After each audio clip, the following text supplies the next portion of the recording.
주님께서 여러분과 함께 마르코가 전한 거룩한 복음입니다. 주님 영광 받으소서. 그 무렵 예수님께서는 회당에서 나오시어 야고보와 요한과 함께 곧바로 시몬과 안드레아의 집으로 가셨다. 그때 시몬의 장모가 열병으로 누워 있어서 사람들이 곧바로 예수님께 그 부인의 사정을 이야기하였다. 예수님께서 그 부인에게 다가가시어 손을 잡아 일으키시니 열이 가셨다. 그러자 부인은 그들의 시중을 들었다. 저녁이 되고 해가 지자 사람들이 병든 이들과 마귀 들린 이들을 모두 예수님께 데려왔다.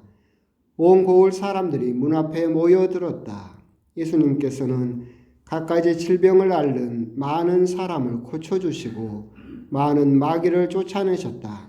그러면서 마귀들이 말하는 것을 허락하지 않으셨다. 그들이 당신을 알고 있었기 때문이다. 다음 날 새벽 아침 캄캄할 때 예수님께서는 일어나 외딴 곳으로 나가시어 그곳에서 기도하셨다. 시몬과 그 일행이 예수님을 찾아 나섰다가 그분을 만나자 모두 스승님을 찾고 있습니다 하고 말하였다. 예수님께서 그들에게 말씀하셨다. 다른 이웃 고을들을 찾아가자. 그곳에도 내가 복음을 선포해야 한다. 사실 나는 그 일을 하려고 떠나온 것이다. 그러고 나서 예수님께서는 온 갈릴레아를 다니시며 회당에서 복음을 선포하시고 마귀들을 쫓아내셨다. 주님의 말씀입니다.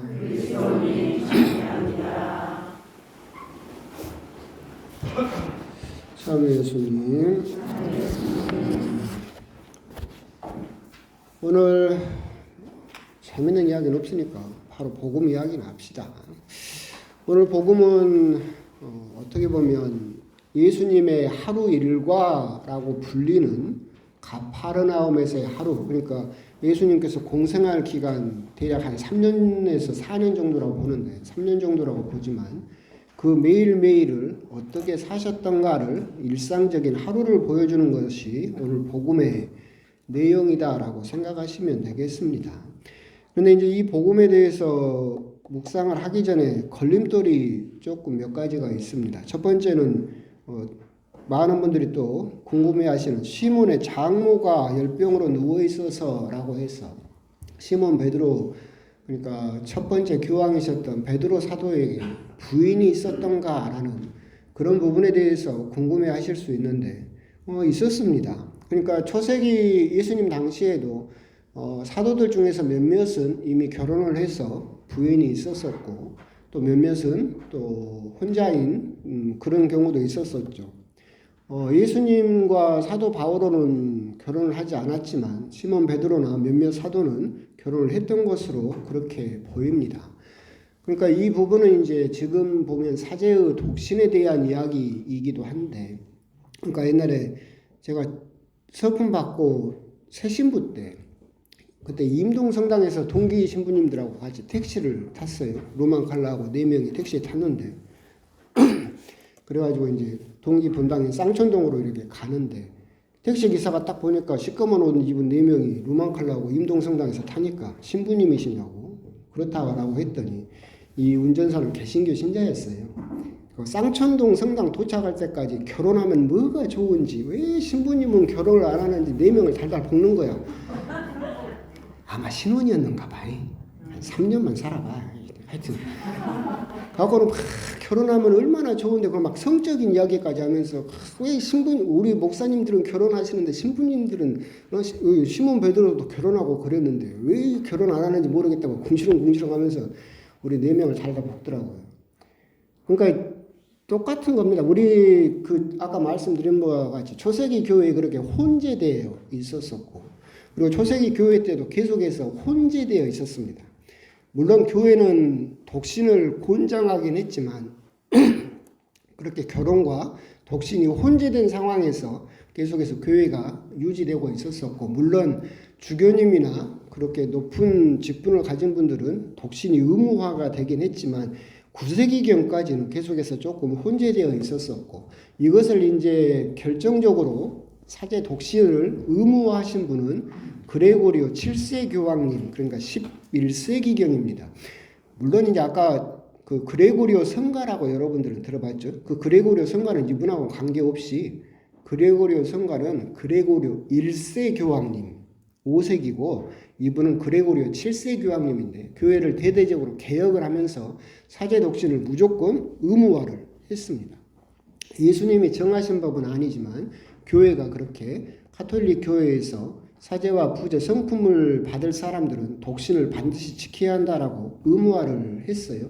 왜 의무화를 했느냐라고 한다면, 지금 뭐 부정적인 이야기로 뭐 일부 그런다고 하지만 일부 목사님들이 보여주는 똑같은 모습을 그 당시에 사제들이 보여준 거죠. 가정을 가지고 있었고 자녀를 낳죠. 그리고 그 당시에는 지금처럼 임기에 따라서 이동하지 않았어요. 어느 지역에서 사제로 주임 신부가 되면 죽을 때까지 거기서 주임 신부로 본당 신부를 했기 때문에 결혼을 하고 자녀를 가지면 똑같겠죠. 돈에 대한 욕심이 생길 수밖에 없죠. 자녀를 키우려고 하다 보니까. 그리고 또 시골 본당 가고 싶겠어요? 아니, 큰 본당으로 대도시로 가고 싶어하고.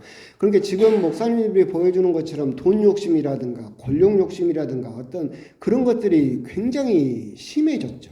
그래서 교회를 개혁하기 위해서, 교회가 깨끗해지기 위해서 필요한 것은 사제가 독신을 지키고 한 지역에 뿌리를 받고 사는 것이 아니라 이동을 해야만 부정부패가 없어지겠다라고 해서 그레고리오 7세 교황님이 대대적으로 개혁을 하면서 사제 독신이 11세기에 완전히 의무화되었고 지금까지 그게 지켜지고 있다. 다시 말하면 무슨 말이냐면, 왜 신부님들은 결혼 안 해요 그러는데 옛날에 다 해봤어요. 우리 가톨릭은 웬만한 건 다 해봤어. 개신교는 16세기에 종교개혁을, 루터도 신부님이었어요. 종교개혁을 하면서 뛰쳐나온 주제에 자기들이 무슨 처음 해보는 것처럼 이야기를 하지만, 우리 가톨릭은 이미 다 해보고 그 폐해를, 그 잘못을 이미 다 겪어봤어요.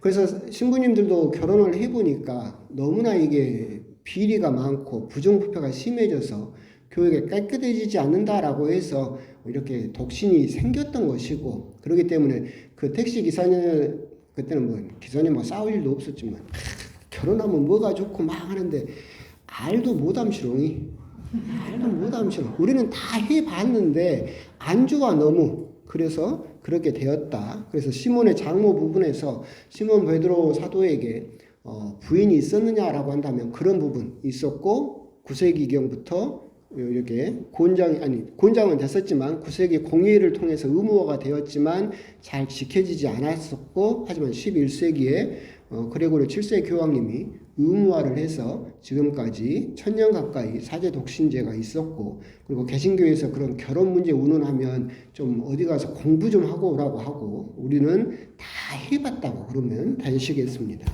오늘 복음에 대해서 이제 들어가게 되면 첫 번째 또 걸림돌이 뭐가 있느냐라고 한다면, 시몬의 장모가 아파서 누워 있었는데 그 예수님으로부터 치유를 받고, 우리가 첫 번째 주목해야 될 부분은 뭐냐면, 손을 잡아 일으키시니 열이 가셨다. 그러자 부인은 그들의 시중을 들었다라는 부분.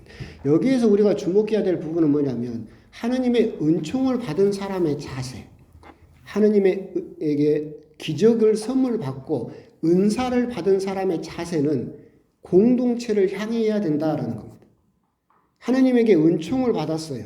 근데 그것을 자기 이익을 위해서, 자기 목적을 위해서 개인적으로 사사로이 이용해서는 안 된다. 시몬의 장모가 기적의 힘을 받고 치유가 되자마자 이 사람은 공동체를 향해서 봉사를 시작했다. 즉, 하느님에게 은총을 받은 사람은 어떻게 해야 되느냐? 치유의 은사라든지 무슨 애언의 은사라든지 교회는 은사가 많이 있지만 그 은사를 받은 사람들은 대부분 어떻게 하느냐면 자기 이름을 알리는데, 그리고 자기가 유명해지는데, 그 유명세를 이용해서 돈을 버는데 그 은사를 써버리죠. 그것은 잘못된 자세다. 하느님에게 은총을 받았다는 사람들, 하느님에게 은사를 받은 사람들은 반드시 공동체를 향해서, 공동체를 위해서 쓰도록 하느님께서는 그 은총을 주셨다. 너를 위해서 준 것이 아니라 공동체를 위해서, 공동체가 더 잘 되라고 그 은사를 주신 것이지 네 이름 알리라고, 너 유명해지라고 그런 은총을 주신 것은 아니다. 오늘 시몬의 장모의 그 모습에서 하느님께서 은총을 주셨다라고 하는 것은 공동체를 위해서, 공동체를 위한 봉사를 위해서 하느님께서는 그런 은총을 주신다라고 하는 것, 그런 부분을 첫 번째로 우리들은 기억을 하실 필요가 있을 것 같습니다. 오늘 메인으로 제가 정말 드리고 싶은 말씀은 이제 이겁니다. 오늘 복음 아까 말씀드린 대로 예수님의 하루 일과라고 제가 말씀을 드렸었는데, 오늘 복음을 잘 보시면 예수님께서 딱 일어나시자마자 뭘 하십니까? 기도를 하시죠. 자, 한번 생각을 해보세요. 여러분들 아침에 눈 뜨자마자 뭔 말했어요? 기억해요? 이게 이제 우리 신학생들은 이제 신학교에서 양성을 받으면 7년 동안 저녁 8시부터 아침 눈 뜰 때까지 대침묵이죠. 말을 못해요. 그러다 아침에 대침묵이 풀리면 첫 마디를 뭘 하라고 하느냐면, 여러분 뭐 영화 같은 데서도 나오잖아요. 베네디카모스 도미노, 그러니까 하느님을 찬양합시다. 그러면 데오 그라시아스, 하느님 감사합니다로 첫 마디를 시작하라고 해요. 무슨 말이냐면 내 입을 떼는 첫 마디가 하느님 감사로 시작해라. 근데 여러분들이 잘 생각을 해보세요. 아침에 일어나면서 아이고 죽겠다로 시작하면 하루가 다 죽겠다. 우메우메 힘들다로 시작하면 하루가 우메우메 힘든 일만 꽉 차는 하루를 살게 돼요.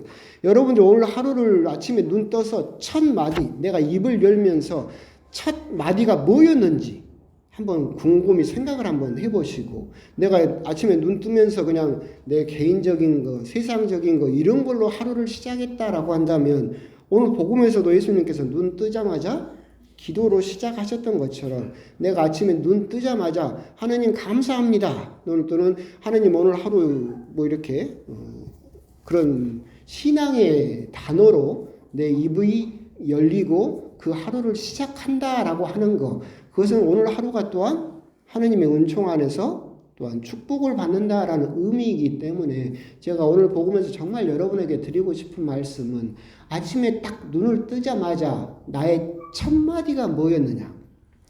근데 이게 사실은 신화적으로도 철학적으로도 굉장히 중요해요. 그러니까 우리 이야기는 아니지만 인도 신화에서 인도의 신이 맨 처음에 생기고 나서 천지창조 때 맨 처음에 한 말이 뭔지 아세요? 옴. 일본의 옴 진리에 있죠? 거기서 따온 거예요. 여러분들이 좋아하는 옴마니 밤매옴 있죠? 거기서 나온 거예요. 그만큼 그 신이 첫 마디가 옴이었다라는 걸로 그런 신화가 구축되는 것처럼, 오늘 복음에서도 정말 내 하루를 무엇으로 시작하고 무엇으로 충만되게 할 것이냐, 나의 하루의 첫 단어는 과연 무엇이었던가, 이 부분을 한번 곰곰이 생각을 해보시고, 음해 죽겠다, 음해 힘들다로 시작하셨다면 내일 아침부터는 뭘로 시작을 해라? 아니면 여러분만의 단어로 하느님께 사랑합니다든 그런 하느님에 대한 신앙의 단어로 여러분들의 하루를 시작하신다면 참으로 은총받는 하루가 될 것이다 라는 말씀을 드리고 싶었습니다. 아멘.